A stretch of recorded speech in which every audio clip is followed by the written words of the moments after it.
better love me, better love me. You need to love me, girl, gonna love me. I wanna love you, girl, let me love you. I'm trying to love you, I wanna love you. So hit me up. Hey guys, welcome back to my channel. It's the Fly Natural here, and I'm back with another video. Welcome to my channel if you are new, and welcome back if you're a returning subscriber. Now today's video, we are in my bathroom, but we're not doing hair.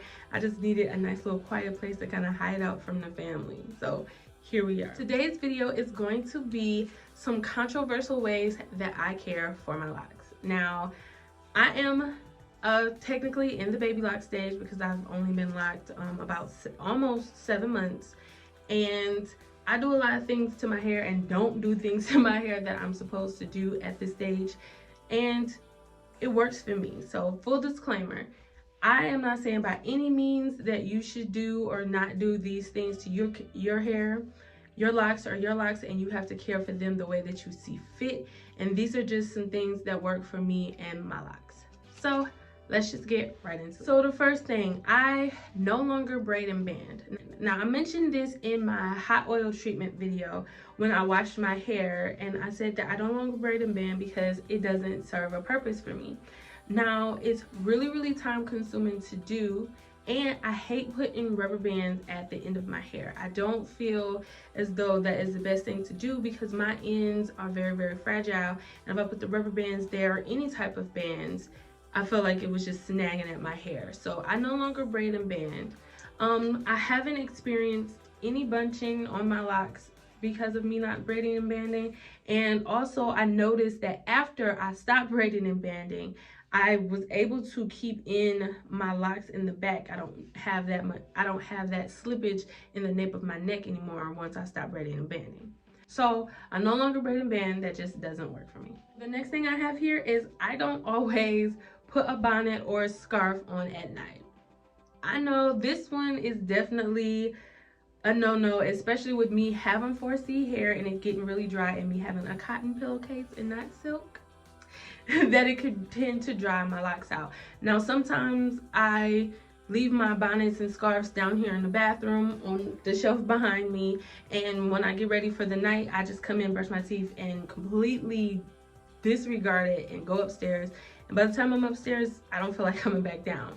Or sometimes my babies get my scarf and they lose them and I can't always find them. Well, sometimes I don't always put it on. Now, I haven't noticed any significant drying of my hair. Like I mentioned in a previous video, my hair tends to stay pretty moisturized. It's just my scalp that I worry about sometimes. The only drawback I could say is that it makes my baby hairs really frizzy when I don't put a bonnet on it at night, but such is life. The next thing is I stretch my hair a lot.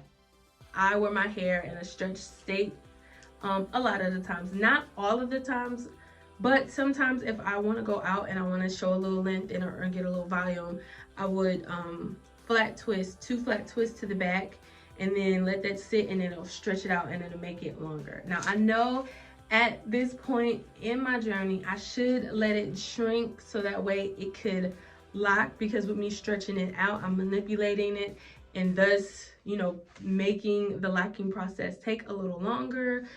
But sometimes I want a little bit of a stretch. Now I'm working on that. But for right now, that's just what I do. The last controversial way I care for my locks is I give myself hot oil treatments.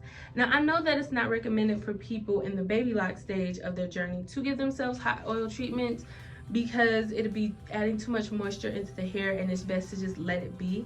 But sometimes my scalp gets really dry and irritated, and it needs that extra moisture. So I will give myself a hot oil treatment focusing on the scalp, and then I'll just drag the excess oil down and then get some on my ends. I don't do that too often. I think since I've been locked, I've only given myself 2 hot oil treatments, but I definitely do need it so that I can maintain a healthy scalp. Because if my scalp isn't healthy, essentially my locks won't be healthy either. So that's all I have for this video. What are some controversial ways that you guys care for your locks, or some ways that are just different? Let me know down in the comment section below. Don't forget to like and subscribe, and I'll catch you guys in the next one.